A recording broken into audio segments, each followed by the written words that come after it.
with kind of the focal point for Grandview School District. And as you'll see behind me, cultivating una cultura de success. Unpacking that just a little bit, that is giving a nod to our community, the agricultural community that we live and work in. It's also giving a recognition to the diversity that comprises Grandview School District. So it's trying to honor the rich history here, the working culture here, and building on that. Our students had a hand in this, and the origin of this, and pulling out of the many things that we had in front of them, and this is the one that really resonated with them. So thank you for being here tonight.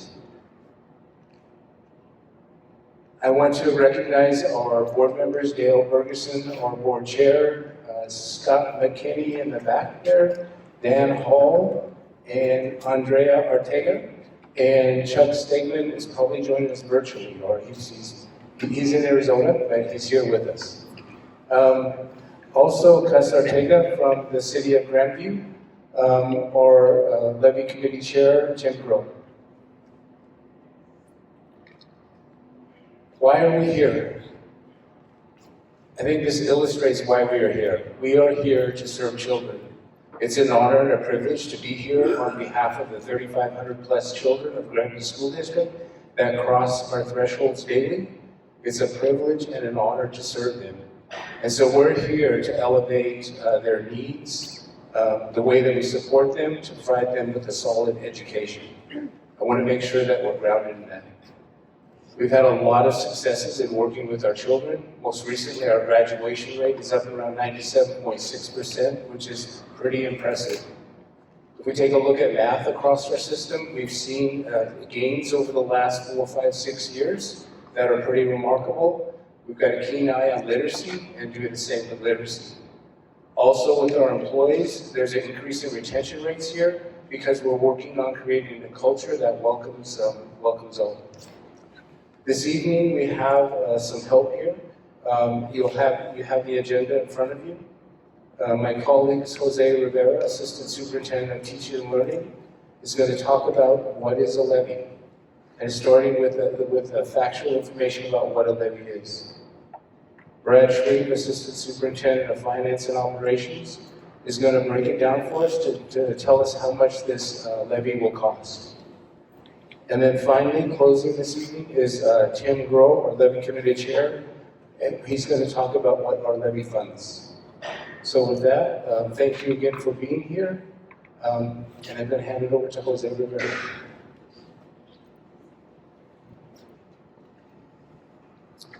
Good evening, everyone.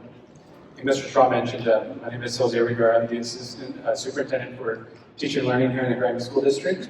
And one of the things we felt is very important is to let folks know what's on the ballot. And so, as you can see, we have a measure through Yakima County where we are asking our voters to replace, renew, an expiring educational programs and operations levy. And the election date is April 26, 2022, and ballots are mailed out on April 8th. Will probably be in mailboxes on the 11th. This is information from Yakima County. So we wanted to just take a quick minute and just talk about what a levy is. And really, a levy is a short-term local property tax passed by the voters of Grandview, which generates revenue for the district to fund programs and services that the state does not fully fund through basic education. And we'll talk a little bit about that here as we go through this evening's program.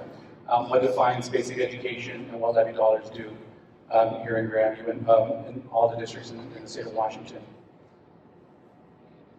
So we have this quick little video. It's a 2-minute video on what a levy is, which will bring a little bit of clarity for all of us. I'm going to hit play here and step aside.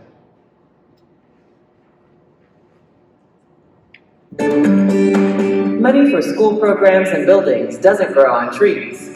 Much like a seed, it starts as an investment, which grows into the structures and services communities rely on. These seeds of funding beyond the money that the state provides are referred to as local levies and bonds. So what is the difference between a levy and a bond?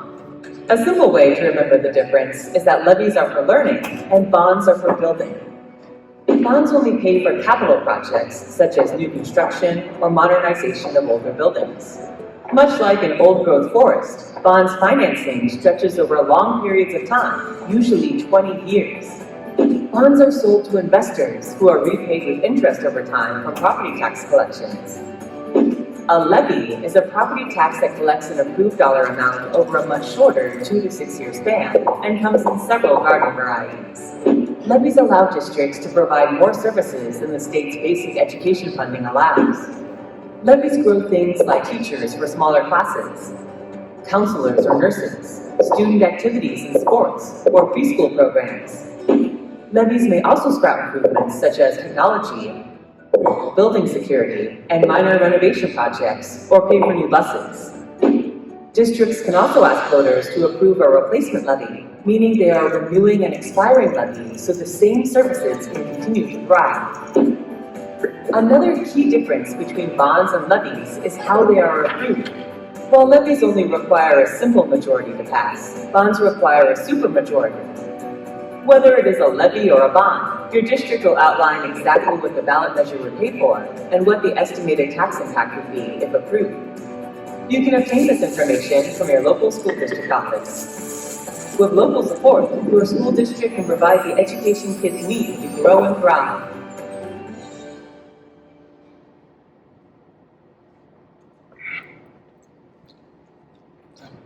Hopefully that'll give you a little insight as to what a levy is. Before we continue with this evening's program, I do want to introduce our mayor from the City of Grandview, Gloria Mendoza, who's here, so we wanted to make sure we acknowledged her. And also our building administrators are also here tonight to help and support the work that we're doing around the levy.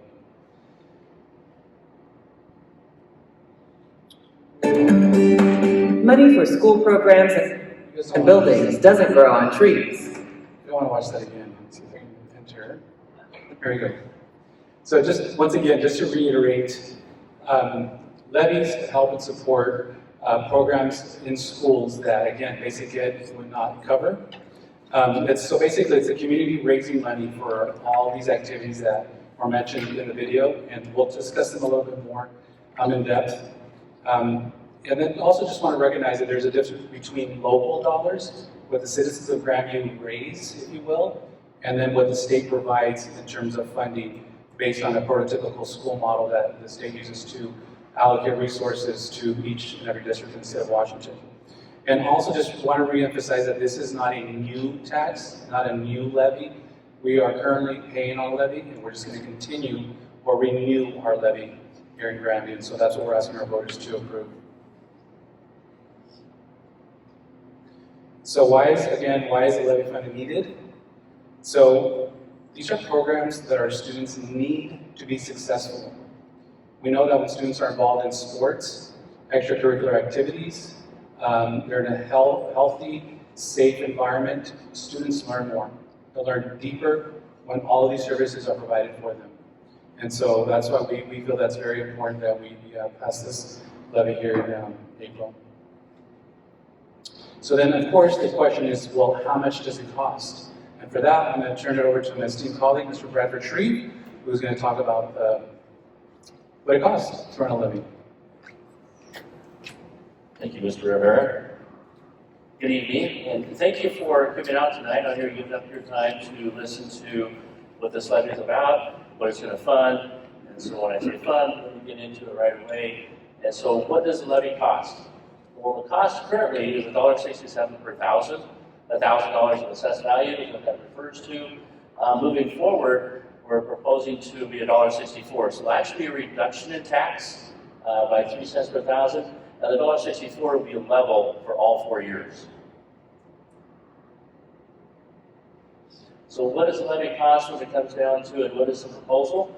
Is in 2022, you can see the levy was $1,850,000 for $1.67. The levy moving forward will go from $2 million to 2.150 to 2.3 and 2.45 million as we go through the 4 years. But you can see the tax rate stays the same at $1.64 per assessed value.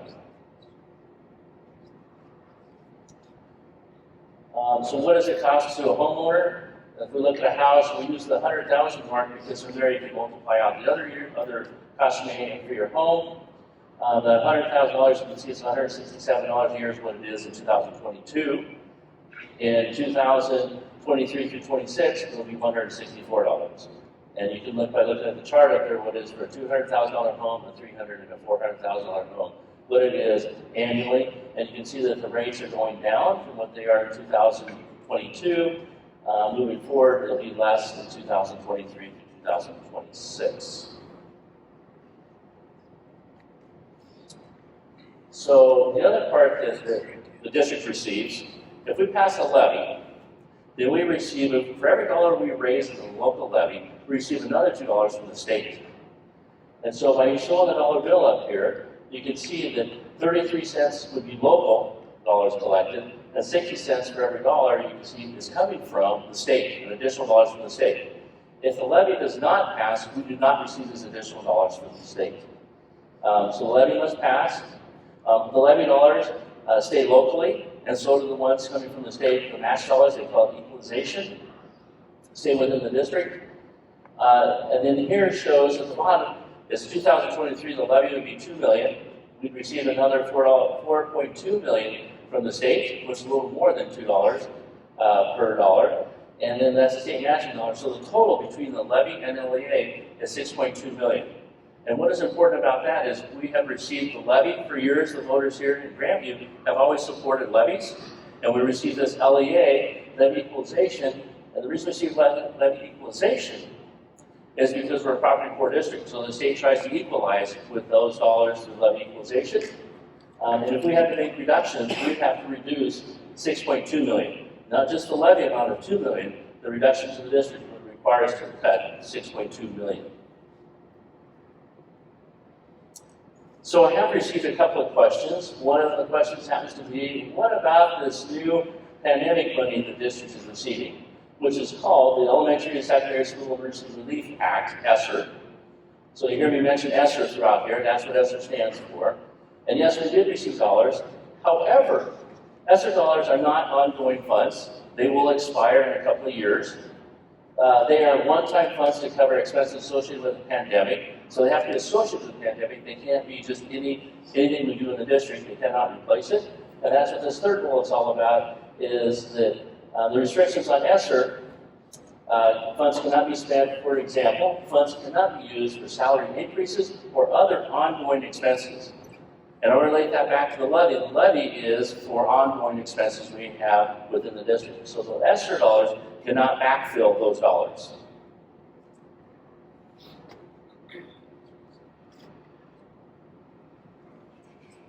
And now, I'll call up Mr. Grove.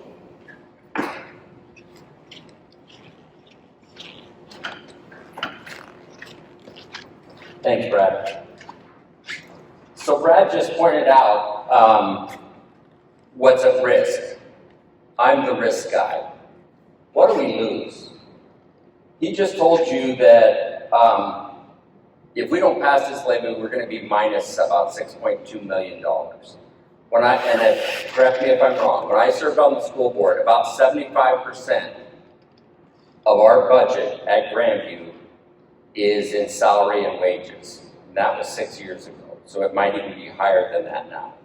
If we can't get those levy equalization dollars, it's going to affect our people the most. We're going to have to cut $4.2 million or $4.5 million in salaries and benefits. That's a lot of jobs. And as I've been around schools and school districts for a lot of time, I've seen lots of educational things come and go. But I know what educates kids is good people. From all the way from janitors, to bus drivers, to nurses, to staff and coaches. So here's what's at risk. Our extracurricular activities. When I was on the board and we didn't pass this before, we could have backfilled athletics.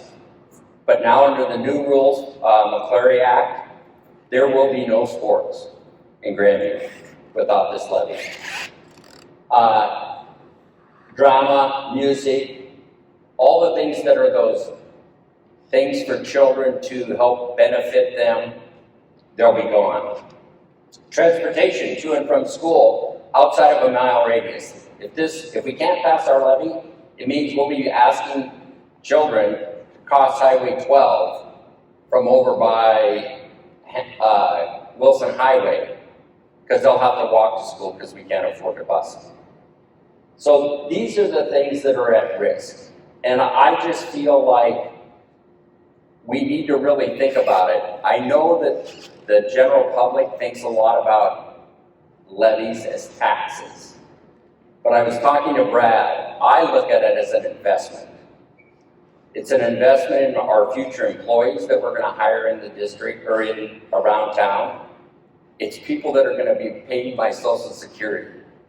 It's an investment. And Brad put up there for you just a second ago, for every dollar we invest locally, we get $2 to spend on children and their education. And I guess that's the thing that comes to mind for me is, how would you not want to make that investment? So that's why I work on the levy committee, and I believe it's really important. So I think that's all I have.